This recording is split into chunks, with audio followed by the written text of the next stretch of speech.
Welcome to Decision 2020, the U.S. House of Representatives Candidate Forum.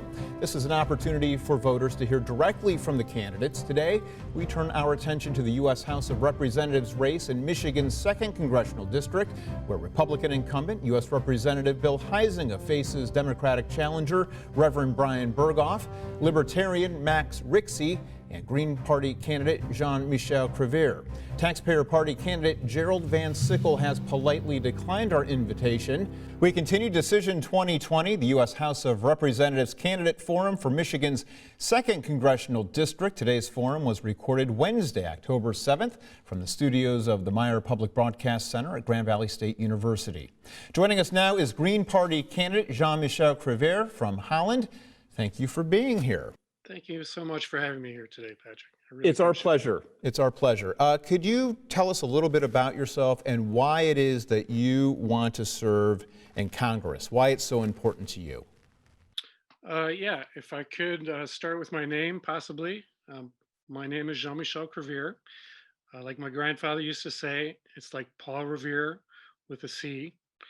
And there's an I. Most people call me JM.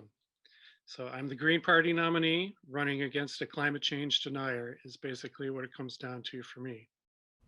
And why is it that you want to serve in Congress? Why is that important? Well, I want to offer an alternative to what the current incumbent is offering, because basically in 2016, I looked at all of his positions and I was against every single one of them. And now I'm the Green Party nominee. So. Well, the coronavirus pandemic is a public health crisis, killing more than 200,000 Americans so far this year. It's impacting the economy, education, and society at large. In Congress, what steps would you promote stemming the spread of the coronavirus and supporting the economy and education? Well, first of all, let me point out that that is a subset of climate change, the current pandemic. So there's a lot we can do to combat that. There are so many things that we should be doing. Mask mandates, I think, are obviously something that we should be doing. Congress needs to be looking at helping people, I think, more than corporations. That's just one of the basics for the Green Party is help the people. You had mentioned, I'll just dovetail off of that, you had mentioned climate change. How is that an issue with the pandemic and with coronavirus? Well, scientists have been warning, if you believe in science, scientists have been warning for years that this would happen, and it has happened. And chances are that there are more that could happen in the not too distant future. Not to mention, a bacterial infection that could happen from all of the things that we're doing to try and take care of this pandemic. With the pandemic impacting Americans' activities, what action should be taken ensuring that the presidential election is free, fair, and secure? Great question. Everything should be done to make sure that this happens. It's maddening that the current president won't commit to try to make that happen. It's really unclear what his strategy is at this point on that. But the United States is one of the few countries that doesn't allow foreign people to come in and take a look at the election. And that could be a help, although I'm sure it won't happen this year. And actually, they allow very few people to do that. We need people to oversee what's going on, but more than obviously international people, we need national people to be able to do that. In terms of electronic voting down the line, I think should be an option that we should all look into. And just the security of the machines, the security of the ballots. I hope that we can get it right. The Affordable Care Act has long been debated. What is the correct course for providing Americans with health care? Do you believe people with pre-existing conditions should be protected? Boy, I just got a shocker yesterday finding out that even though I could not enroll in the ACA, I was enrolled anyway, and even and I'm on Medicare apparently too. So I'm looking at possibly having to pay back everything that I wasn't allowed to enroll in last year. Universal health care, it should be easy. Everyone should have it.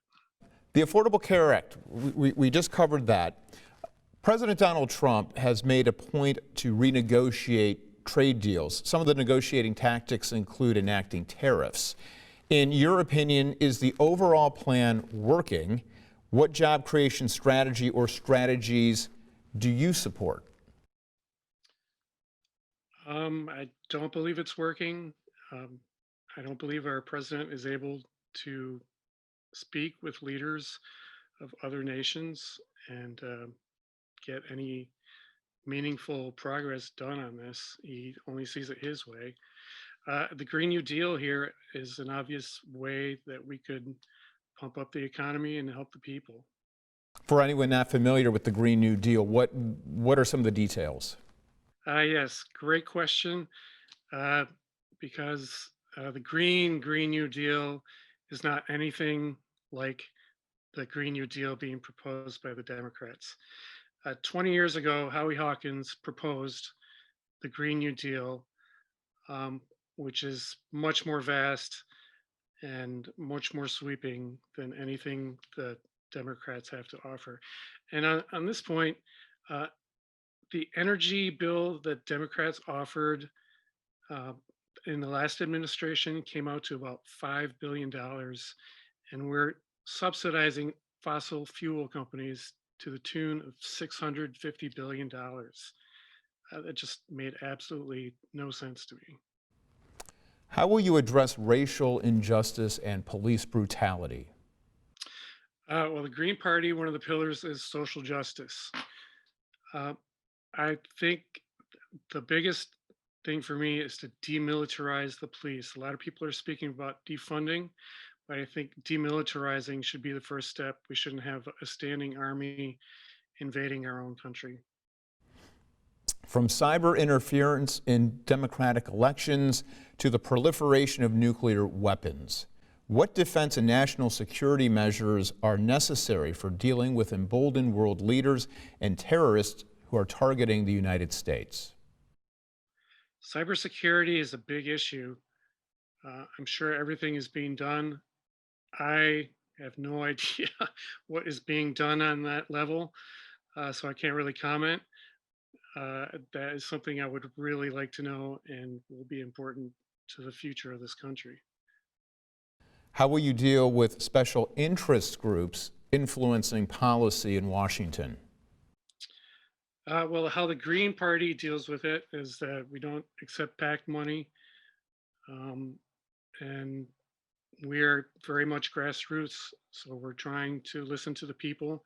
We're trying to not take money, and we're trying to not be influenced by those things. Same go for lobbyists in Washington? Lobbyists, yeah, I mean, we have a clear agenda, and if I went to Washington, I am going to do my best to stick to that, and hopefully people can find out what that really is.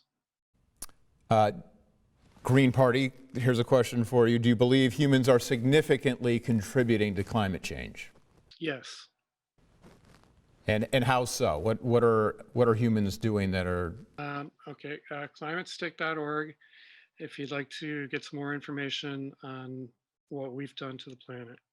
All right, we'll move ahead because West Michigan is known for its natural resources. Are there additional protections you believe are needed when it comes to protecting our waters, our forests, and our farmlands? Well, I'd like to see a Creviere bill that would not allow people to dump mercury and arsenic into our lake. That's something that my opponent voted for.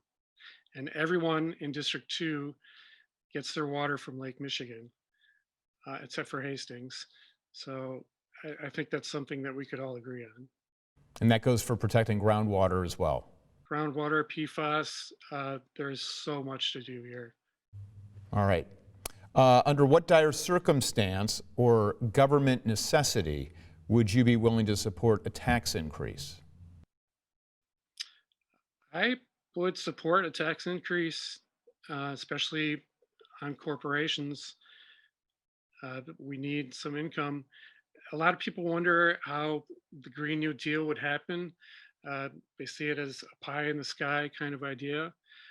And most of it would come from demilitarization of our national defense. The industrial military complex is out of control, and we want to pay for peace, stop paying for war. Pagar pour la paz, dejar de pagar por la guerra. There are economists concerned with growing wealth disparity as a threat to the country's future economic growth and prosperity. Do you concur or disagree? Explain your stance. Yeah, wealth inequality. It's also out of control. We're a capitalist society, and the capital is not being used.